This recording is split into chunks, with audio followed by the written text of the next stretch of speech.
মিশিগানে উৎসাহ উদ্দীপনা ও ভাবগম্ভীর পরিবেশে অনুষ্ঠিত হয়েছে সনাতন ধর্মাবলম্বীদের অন্যতম ধর্মীয় উৎসব জগন্নাথ দেবের রথযাত্রা। শনিবার হ্যামট্রামিক সিটিতে এই রথযাত্রা অনুষ্ঠিত হয়। কীর্তনের সুরে নানা বয়সী বিপুল সংখ্যক নারী পুরুষ এই রথযাত্রায় অংশ নেন। এর আগে ক্যানিফ ম্যাকডুগাল পার্কিং লটে পুজো অর্চনা, আলোচনা, ধর্মীয় সঙ্গীত ও গীতা পাঠ শেষে মহাপ্রসাদ বিতরণ করা হয়।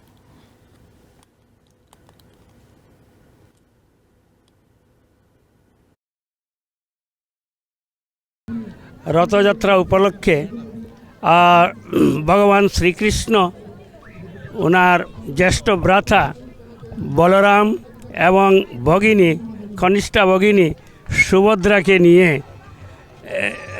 রথযাত্রা পালিত হয়েছিল।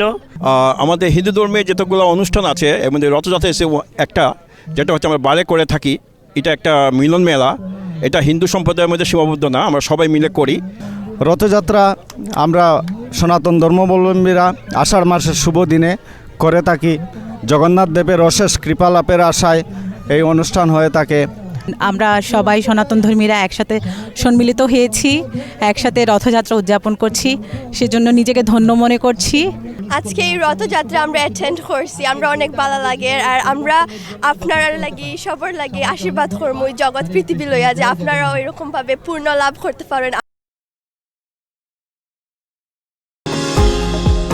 নিউ ইয়র্ক থেকে সম্প্রচারিত TVN 24 টেলিভিশন বিশ্বজুড়ে বাঙালির কণ্ঠস্বর।